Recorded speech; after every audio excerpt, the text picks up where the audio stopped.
that is the meaning of utilitarianism. So for now, we will proceed to the problems with happiness in utilitarianism. So in here, the first difficulty with happiness in utilitarianism. So the first difficulty with using happiness as the moral standard is that the concept of net utility implies that happiness and unhappiness are measurable quantities. Ang sabi dito is yung moral standard is that the concept of net utility. So pag sinabi kasi nating net utility, it is the balance or an act of balancing the happiness and unhappiness. So the equation here in the net utility, if more happiness or if nakakaranas ka ng mas maraming happiness kaysa sa unhappiness, so the result ng net utility will be positive. So vice versa naman yun. If more unhappiness yung nararanasan mo kaysa sa happiness, is the result ng net utility is negative result. So yun nga, yan, net utility implies that happiness and happiness are measurable quantities. So pag sinabi natin measurable quantities or quantities lang, ibig sabihin may involved doon na numerical or may numeric, may mga numbers na involved. So or hindi, or basta balance, iba-balance nyo siya or i-compare pag sinabing ganun. So ayan, sabi ni Bentham, siya isang din ng sa theory ng utilitarianism,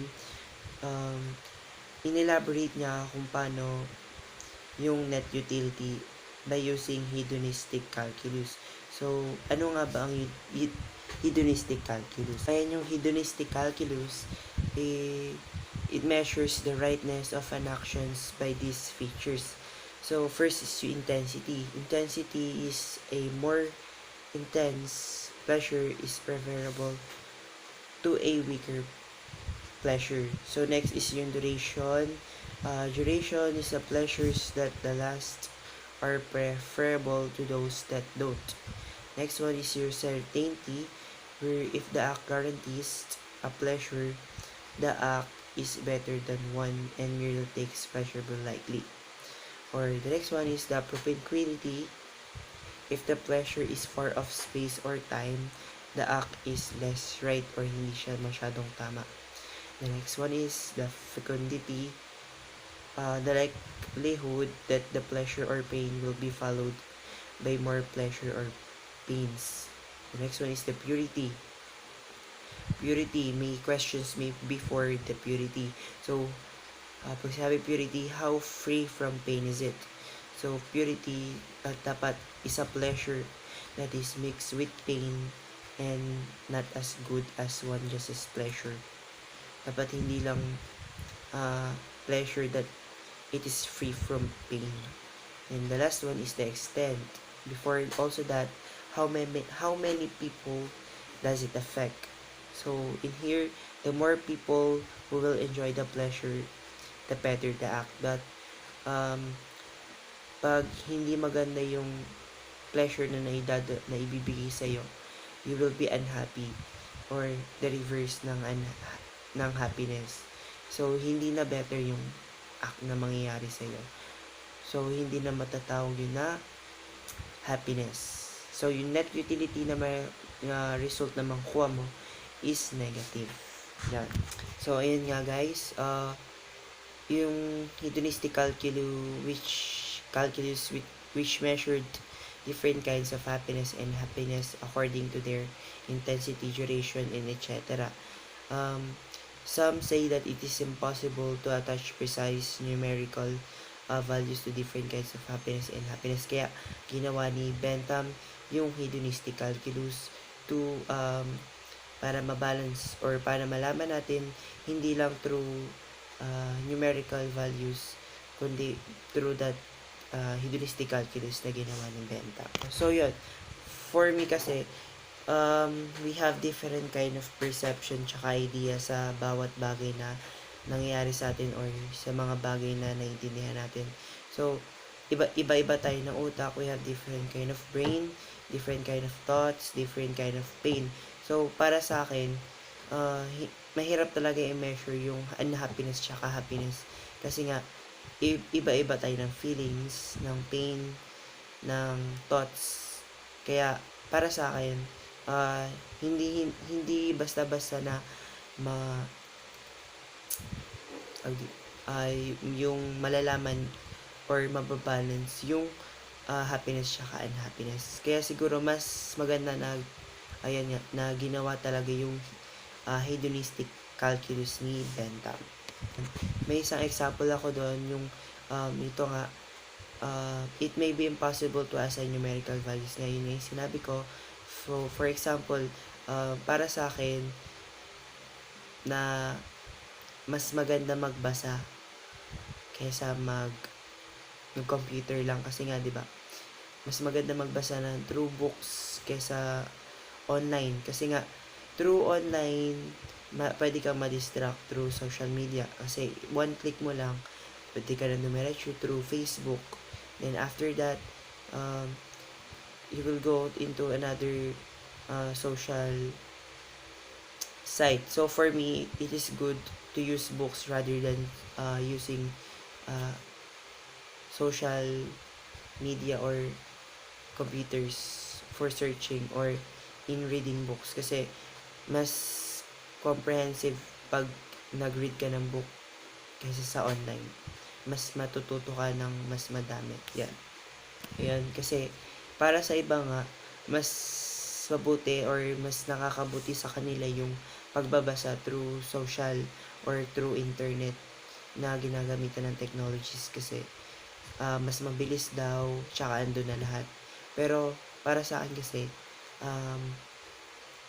mas mabuti pa rin magbasa ng books. So, yun yung isang example ng para kung may ko-compare mo yung happiness ko sa pagbabasa ng libro kaysa sa happiness nila sa pagbabasa through technology or through social media. So, yun dun pa lang makikita na natin or malalaman nyo na kung paano nami-measure yung happiness tsaka unhappiness, kasi magkaiba na agad ng perception or idea. So, next is the problems with this theory also, or with happiness, is not everyone will be able to measure their happiness and their unhappiness. Next, one person's maximum happiness may not be equal to another person's maximum, and also next, do the calculation range over 1 year, 10 years, or how long. So, on the last example, one person maximum happiness may not be equal to another person is just like my example last time. So, next is do the calculation measures the happiness for a small group, for your entire country, all the whole world. So, next is the theory can support the opposing actions on different occasions as the correct or the good things to do. The next one is the theory can resolve conflicts between in views, sometimes in support lying, cheating, killing, and stealing.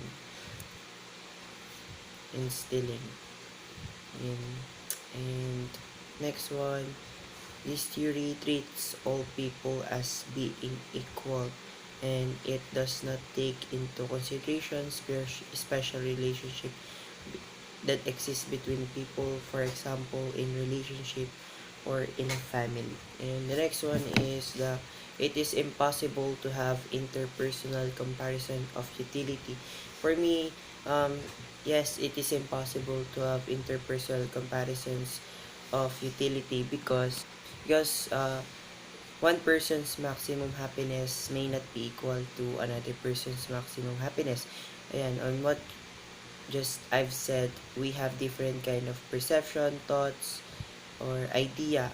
So I think we will have a different kind of happiness and unhappiness. You know. But sometimes in happiness, there's an sometimes yan we have the same kind of happiness and happiness. Example, they hear everyone is happy when we have some wealth and have a good health and many friends, also knowledge. But we become unhappy when we become tired, when we become hungry, or we become thirsty or sleepy. We become unhappy through that. So in that we can see that we have also same kind of happiness and unhappiness. And but however, on just what I've said, that we do not need to precise interpersonal comparison of utility between the reason of utilitarianism. Yan. And here, on what just I've read, here, producing the greatest good for the greatest number is fine as long as you are not hurting anyone or someone you really love to in the process. But for instances, and sometimes with the trolley situation, here they would rather kill 5 people on the main track, um, or they will kill a terrorist for them to survive. And the next one is this common criticism is it is impossible to apply the the happiness in everyday life, because if I was happy today and maybe tomorrow I will not be happy. So that happiness is cannot be quantified or measured. And there's no way of how we calculate on how we will be happy for now and tomorrow we will not. So between that, the intensity and the probability of comparing happiness, it becomes to suffering. So if happiness was not measurable, it could have no meaning. Then it seems very odd that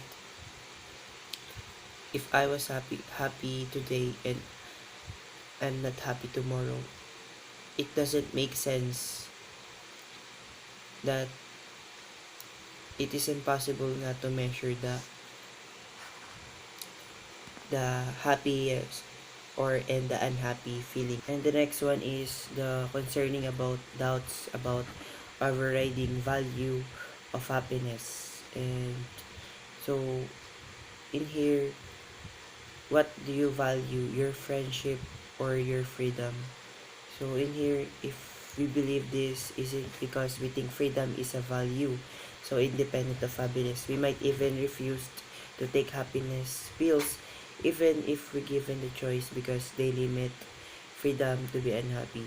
So if we are given a chance to have freedom or to have not loss, what would happen to us?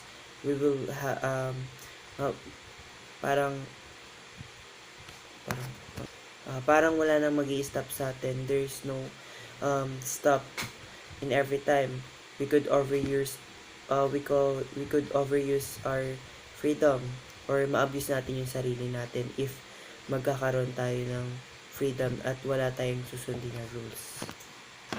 And the last one is the difficulty that utilitarianism consider only the quantity of utility and not its distribution. So that are the problems with happiness in utilitarianism. Thank you.